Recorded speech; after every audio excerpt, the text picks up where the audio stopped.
What's up, everybody? Michael Walsh here.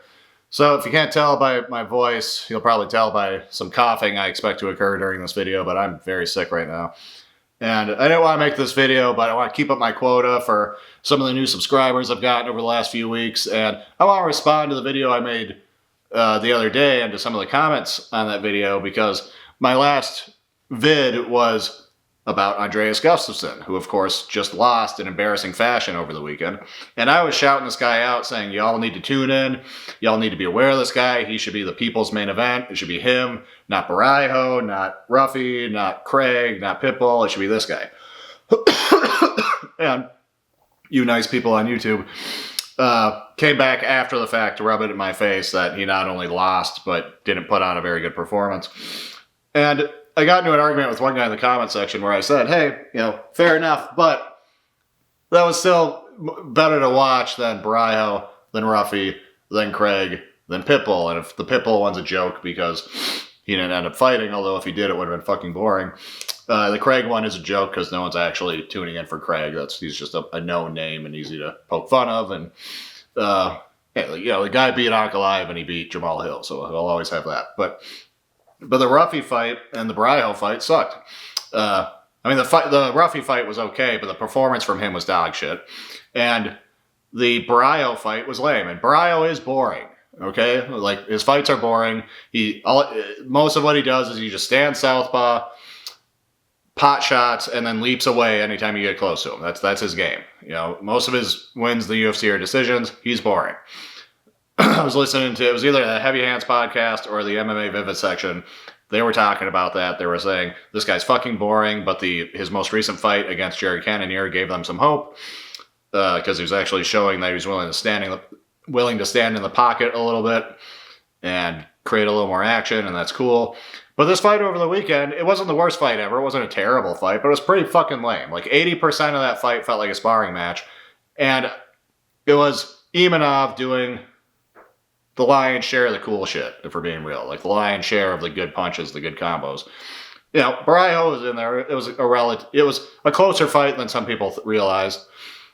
Barijo landed some good shots here and there, but it was boring. And it didn't look like two guys. It certainly didn't look like two guys trying to put on a show, but whatever. Worse than that, it didn't look like two guys searching for a finish, willing to take risks.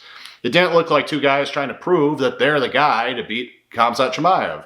Because this was an audition. Because even though Imanov meritocratically should get a title shot, in terms of the rankings, he should get a title shot, it's just known that the winner of this and the winner of the upcoming Fluffy Hernandez and RDR fight are competing against each other in the public's eye and in Dana White and the UFC's eye to get a shot at the title. And this was fucking lame, and this didn't this didn't fill me with this overwhelming urge that I need to see Imanov fight Khamzat. You know what I mean? Especially just look at Fluffy's last fight. Like, that was an exciting performance. That made me say, ooh, I'd like to see that guy fight Chimaev. I'm not saying I'd pick him, but I'd like to see it, This fight over the weekend, was fucking lame. So there's that. Now, with Andreas, yes, he lost. Yes, it was embarrassing. On the one hand, I wouldn't apologize for it if he just came out swinging, got caught, and got flatlined. Because to me, A, that's still cool. B, that's still that sort of live by the sword, die by the sword thing. C, it would remind me of like Wanderlei Silva versus Chris Lieben, which those are two of the most exciting fighters in history. They had a fight. You were expecting a war. What happened? Wanderlei came out. Ba, ba, ba, ba. They end up in the collar tie clinch. Uppercuts from Lieben. Gets the knockout, lasts like 20 seconds or something. And, and it was a little anticlimactic in that way. But it was still cool. And you would be stupid to say, Wanderlei sucks, or more importantly, Wanderlei's boring, because he just came out, blah-blah, and then got knocked out. That would be stupid. And it's stupid to take that away from Gustafsson, but the difference between that fight and Gustafsson's fight is Gustafsson appeared to quit. He got hurt, covered up, went on the fence, ate some more shots, went down, like curled up into a fucking fetal position, and appeared to quit. Now, that is a bad look, and that definitely hurts him as like an action fighter, because you've never seen Justin Gaethje do that. And I was comparing this fucking guy to Justin Gaethje.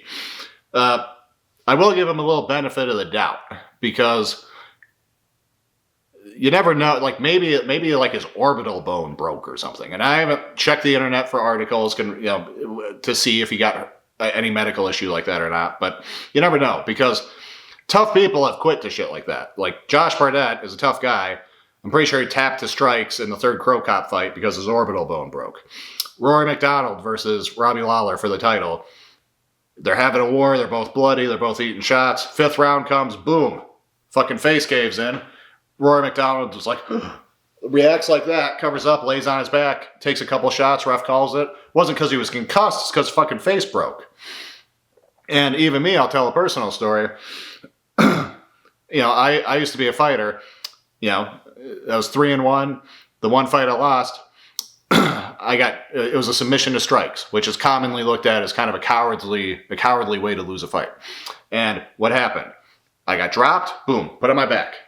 He stands over me. I throw my legs up a little, I go to cover, boom, big shot, comes through my guard, rocks me more. What happened? I couldn't see. Like quite literally, my eyes are open and I can't see. I see darkness. And it's not because my eyes were damaged, it was some sort of concussive effect. And right away I'm like, fuck, this is bad. And so I go to cover and try to block, but I can't see anything. I can't see his hands. And so naturally he just, wah, wah, wah, wah, is going around my hands and just walloping me.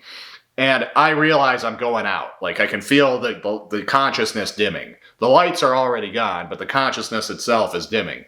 And I'm like, shit, I can't do anything. And I'm past the point of like, oh, try to sit up and just wrap around his legs or something until he can fucking see again. I'm sort of past that point. I'm too hurt. And I'm like, I can't win. This is over. Like I'm up shit's creek. And the ref hasn't stopped it yet. The ref doesn't realize I'm in as dire straits as I am. And this is all happening in my head in like a split second. And so what do? I reach over and I slap the ground and I tap. And the ref calls it. And I save myself some more damage. Now, as a viewer, you might interpret that as, he got hurt a little bit and gave up. And in a literal sense, that is what happened. And again, I'm sure all the friendly commenters will, still call me a pussy for that. But like, I'm just saying, that wasn't me being like, I've just never been hit before. I've never been rocked before. I just hate getting punched in the face. I just only like being a hammer and never a nail. It wasn't that.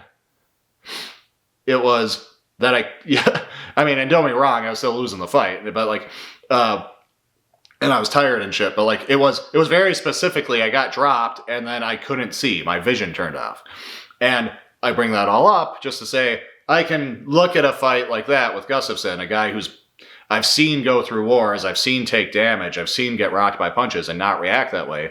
It makes me wonder, did he get hit and have a vision problem? Did he get hit and feel something in his neck really weird and jarring? Like when Oliveira had that esophagus issue against Max Holloway and gave up like a minute into the fight.